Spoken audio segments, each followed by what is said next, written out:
Hello students, आज हम सीखेंगे क्लास 10th के लिए एनालिटिकल पैराग्राफ जो 5 मार्क्स में आता है सेक्शन बी राइटिंग पोर्शन में। सबसे पहले हम इसके मार्क्स डिस्ट्रीब्यूशन को देख लेते हैं जो कि सीबीएसई एग्ज़ाम्स में कैसे करेक्शन किया जाता है। इसमें आपको 2 मार्क्स मिलेंगे आपके कंटेंट के लिए। 2 marks you will get for your expression and 1 mark आपको मिलेगा आपकी एक्यूरेसी के लिए। सो टोटल जो होता है ये 5 मार्क्स का होता है। अब एनालिटिकल पैराग्राफ होता क्या है इसके बारे में जान लेते हैं। An analytical paragraph is a single paragraph based on given data such as bar graph, line graph, pie chart और टेबल। एनालिटिकल पैराग्राफ क्या होता है? ये एक सिंगल पैराग्राफ होता है जिसमें आपको कोई भी गिवन डेटा ये प्रोवाइड करते हैं और उससे रिलेट आपको उसको एनालाइज करना होता है और अपने आंसर को राइट करना होता है। और ये किसी भी फॉर्मेट में आपको दिया जा सकता है। ये एक बार ग्राफ में दे सकते हैं, वो आपको लाइन ग्राफ में दे सकते हैं, एक पाई चार्ट दे सकते हैं या फिर टेबल में आपको ये दे सकते हैं। जब भी आप एनालिटिकल पैराग्राफ राइट कर रहे हैं 2 चीज़ों को आपको ध्यान में रखना है। पहली चीज़, आपको अपने पर्सनल ओपिनियंस उसमें नहीं देने हैं बिकॉज वो एक डेटा उसमें ऑलरेडी गिवन होता है। दूसरी चीज़, जो भी आपको राइट करना है ओनली डेटा बेस्ड एनालिसिस ही आपको उसमें राइट करना है। अपनी तरफ से आप कोई भी पर्सनल ओपिनियन या इमेजिनेटिव थॉट्स उसमें नहीं देंगे। अब बात आती है एनालिटिकल पैराग्राफ को कंपोज कैसे किया जाए या लिखा कैसे जाए, स्टार्ट कैसे किया जाए। इसमें सबसे पहले हम बात कर लेते हैं इंट्रोडक्शन की। जो आपकी स्टार्टिंग होगी एनालिटिकल पैराग्राफ की, उसमें आपको इंट्रोड्यूस करवाना होगा। सो आप क्या कर सकते हैं उसमें, सबसे पहले आप उसको इंट्रोड्यूस कर सकते हैं डेटा को कि क्या इसमें दिया हुआ है। जैसे कि you can mention what the data is about. जो भी आपको पाई चार्ट, लाइन चार्ट या कोई भी XYZ डेटा गिवन है वो किस बारे में दिया हुआ है। सेकंड थिंग, अगर उसमें कोई टाइम, प्लेस या कैटेगरी अगर दी हुई है तो आप उसके बारे में भी मेंशन कर सकते हैं। और अब बात रही कि स्टूडेंट्स को नहीं पता होता कि हमको स्टार्ट कैसे करना है, तो इसके लिए भी मैं आपको एक सॉल्यूशन दे रहा हूँ। आप स्टार्ट कर सकते हो। You can start with this line that the given data, chart और graph shows।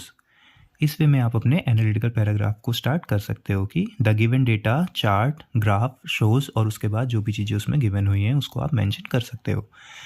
सेकंड पैराग्राफ, कई जगह ऐसा दिया गया है कि आपको एनालिटिकल पैराग्राफ 3 पैराग्राफ्स में लिखने को दिया जाता है और कुछ टीचर्स ने आपको ये भी बताया होगा कि आप उसको सिंगल पैराग्राफ में भी राइट कर सकते हो। तो आपकी जो रीसेंट जो बुक्स हैं या जो सॉल्यूशंस हैं उसमें आपको ये 3 पैराग्राफ्स में देखने को मिलता है, जिसमें कि फर्स्ट आपका इंट्रोडक्शन होता है, सेकंड पार्ट आपका बॉडी होता है और एनालिसिस आप कह सकते हो, एंड थर्ड पार्ट आपका होता है कंक्लूजन। लेकिन आप इसे सिंगल पैराग्राफ में भी राइट कर सकते हो। ओके, सेकेंड चीज़ अगर हम देखें तो बॉडी हमको किस वे में राइट करना है। इसके लिए आपको क्या ध्यान रखना है कि की ट्रेंड्स एंड कंपैरिजन, जो भी डेटा में आपको गिवन होगा उसके बारे में आपको अच्छे तरीके से उसे लिखना होगा। इसमें आप देख सकते हो शो अंडरस्टैंडिंग ऑफ डेटा, कि आपने कितने अच्छे तरीके से उसे एनालिसिस किया हुआ है। Second, highest and lowest values.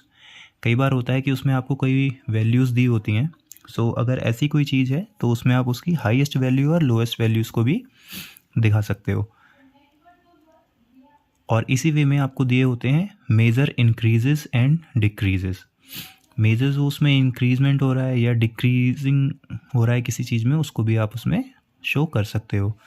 और साथ ही अगर कोई कंपैरिजन दिया हुआ है या कोई भी कैटेगरीज दी हुई हैं तो उनके लिए भी आप उसको उसमें शो कर सकते हो। और इसके लिए भी मैं आपको कुछ ऑप्शंस दे रहा हूँ कि आप किस तरीके से स्टार्ट कर सकते हो। You can start with it is observe that, और उसके बाद it is observe that this shows this data shows this, और हाईएस्ट और लोएस्ट वैल्यूज़ हैं या कंपैरिजन है। और सेकंड लाइन और जो सेकंड ऑप्शन है आप ये यूज़ कर सकते हो, the highest figure is whereas the lowest is. ये कंपैरिजन के लिए भी हो सकता है आपकी किसी कैटेगरीज में, या हायर और लोअर चेंजेस के लिए भी आप शो कर सकते हो। एनालिटिकल पैराग्राफ में आप तब तक कोई भी कैलकुलेशन नहीं करेंगे जब तक कि उन्होंने आपसे खुद ना पूछा हो। Till the time they are not asking you to do any calculation, तब तक आप कोई भी कैलकुलेशन उसमें नहीं करेंगे। अब हम बात कर लेते हैं थर्ड पार्ट की, जो कि होता है एनालिसिस। ये लॉजिकल होना चाहिए, इमेजिनेटिव नहीं होना चाहिए। मीन्स जो भी डेटा आपको शो किया गया है आप उसी के बेसिस पे ये सारी चीज़ों को राइट करेंगे, अपनी तरफ से कोई भी चीज़ आपको नहीं लिखनी है। कोई भी ट्रेंड उसमें दिया हो तो आप उसको लॉजिकली एक्सप्लेन करिए, सिंपल कॉजेज़ और उसके इफ़ेक्ट राइट करिए, और ये सारी चीज़ें आपकी सिर्फ डेटा बेस्ड होनी चाहिए। इसमें आप अपनी तरफ से कोई भी चीज़ें राइट या पुट नहीं करेंगे। और इसके लिए भी आपके लिए कुछ ऑप्शंस दिए हुए हैं मैंने, जैसे कि आप राइट कर सकते हो this trend may be due to any reason and this indicates that. इस वे में आप अपने एनालिसिस को राइट कर सकते हो। इसको आप बॉडी के साथ भी इंक्लूड कर सकते हो, या आप सिंगल पैराग्राफ में जा रहे हो तब भी आपको इस बात का ध्यान रखना होगा। और लास्ट पार्ट जो आपका आता है वो होता है कंक्लूज़न।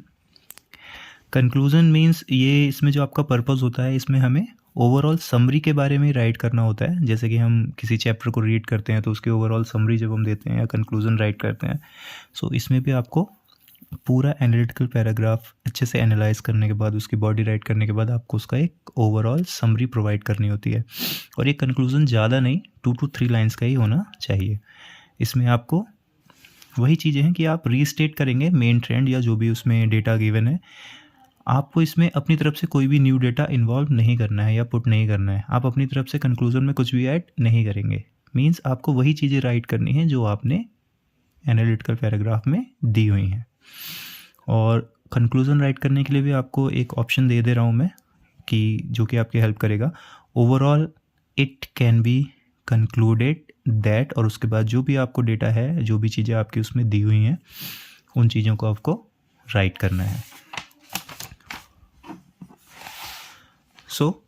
ये 5 मार्क्स में आता है। बहुत ईजी है स्कोर करना, 5 out of 5 इसमें आप बहुत ईजिली स्कोर कर सकते हो। बस आपको इस चीज़ का ही ध्यान रखना है कि जो भी डेटा गिवन है, कोई भी ग्राफ गिवन है, कोई भी पाई चार्ट गिवन है या टेबल गिवन है, आपको उसी डेटा को लेके अपना एनालिटिकल पैराग्राफ राइट करना है। आपको अपनी तरफ से कोई भी चीज़ उसमें इनपुट नहीं करनी है। जहाँ तक बात है कि हमें इसे 1 पैराग्राफ लिखना चाहिए या 3 पैराग्राफ्स में लिखना चाहिए, तो आप दोनों में से किसी के साथ भी जा सकते हैं। जैसे सिंगल पैराग्राफ भी आप राइट कर सकते हो, 3 पैराग्राफ्स भी आप राइट कर सकते हो। इसमें आपकी कोई इशू नहीं है, क्योंकि इसमें आपके फॉर्मेट के मार्क्स आपको नहीं मिलते हैं। आपको कंटेंट, एक्सप्रेशन एंड एक्यूरेसी में ही मार्क्स मिलते हैं। अगर आप 1 पैराग्राफ के साथ भी जा रहे हो तो इसमें आपका कोई भी इशू नहीं है। ये था एनालिटिकल पैराग्राफ जिसके ऊपर हमने आज डिस्कशन किया। नेक्स्ट वीडियो जो आपकी आएगी वो ग्रामर पोर्शन के ऊपर हम डिस्कशन करेंगे, जिसमें कि error and correction mostly students को थोड़ा टफ पड़ता है। हम ग्रामर पोर्शन के बारे में बात करेंगे। आई होप आपको ये वीडियो पसंद आएगी। ज़्यादा से ज़्यादा इसको शेयर करिए अपने दोस्तों के साथ जो 10th एग्ज़ाम्स की प्रिपरेशन कर रहे हैं, बोर्ड एग्ज़ाम्स के लिए, उनके लिए बहुत ज़्यादा हेल्पफुल होगी। आई होप आपको वीडियो पसंद आएगी और आप इस चैनल को, इंग्लिश विद ईज चैनल को सब्सक्राइब करेंगे, वीडियो को लाइक करेंगे और इसको अपने दोस्तों के साथ शेयर भी करेंगे। Thank you very much. मिलते हैं आपसे अपनी अगली वीडियो में।